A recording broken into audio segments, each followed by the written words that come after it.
Welcome back to the show. Just an update of score. Washington Union did beat Reedley 35-6 tonight. Thanks to Danny Jimenez for that score. Hey, out to Chowchilla we go. South Valley versus North Valley tonight. 2-3 Tribe hosting 3-1 Exeter. The Monarchs getting on the board first. Gavin Diaz to Neil Nichols inside Chowchilla's 30. Then 3 plays later, they hook up again. Look like an instant replay. It is 7-0 Monarchs, but it would be all Chowchilla after that. The Tribe, you know, they like to impose their will on you through the ground game, and that's what they started doing early in the second quarter. Jalen Gaines, then quarterback Tony Woolsey, they were picking up good yardage. The drive actually ended with a play-action touchdown pass on 2nd and short. That's what they do to you. Chowchilla wins this one big, 36-7. Another North versus South showdown in Madera tonight. 3-1 Mission Oak visiting 2-2 Madera South on homecoming. Great crowd out there for Madera South. I was impressed, people. A couple nice turnaround stories here, by the way. These two combined for only 3 wins over the last 2 seasons, but playing much better football this year. Early third, it's Stallion quarterback Isaiah Tyler on the zone read. 14-7 Madera South. Now the Hawks would respond on the ensuing drive. Matt Ordonez gonna buy some time, flushed, and find his buddy Bo Arriaga down the right sideline. And running back Jericho Sierra is going to punch it in from the 1 later in the drive. That tied things at 14, but it's Madera South who pulls it out in the end. 21-14 the final. How about this? Matt Johnson's guys are 3-2. Now remember, for the 2nd straight year, a bunch of Central Coast high schools are now part of the Central section. So on the last big week of non-league action here this week, that meant several Central Coast versus Central Valley matchups. All right, out to Tom Flores Stadium we go, where it's always one of the best game night atmospheres in the Central Valley. 3-1 Sanger welcoming Paso Robles. Second quarter, 4th and 4, already 28-0 Sanger. Paso getting on the board. Brandon Waterman to Dean Connors for the TD. It's 28-7.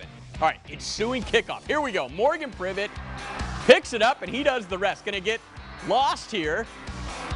My camera guy, Ryan Murray, doing a good job. Got to get out there, Ryan. Got to see him get into the end zone. He did. It's 34-7 Apaches. Third quarter now. Sanger pouring it on. Zone read. Quarterback. Yep, he's got it.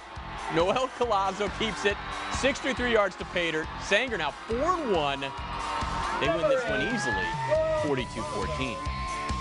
Meantime, Bullard making the trip to the Central Coast to face a very good 4-1 Arroyo Grande team. This was played on Nipomo's home field. Second quarter, the Knights are within striking distance. Shalom Welch gets in. Bullard on the board, down 14-7. Eagles back in business after the break, but later it's more Bullard. Yeah, they find the end zone yet again, and Bullard would score one more time. This one would go back and forth all night long. It would eventually go to overtime, but in OT, the Knights find a way to pull it out. 28-21, the final. All right, next up on the docket, we got Hoover in the heart of Fresno, taking on another team from the Central Coast. And we had some mistakes out there, some fumbles, some other stuff.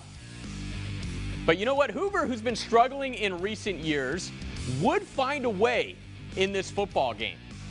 In the end, Hoover would pull out a 14-13 victory. Congratulations to the Hoover Patriots out there at McLean Stadium, getting it done this evening. You got to feel good for that Hoover football program. As they get a win tonight, they're celebrating at Hoover. All right, still to come on this edition of CBS 47 Sidelines. And you're now like one of my role models, so. Appreciate that. A high school hotshot who recently made a little history gets to interview a Bulldog with a great story himself. But as we go to break, more scores on the Grupetti Automotive Family Scoreboard.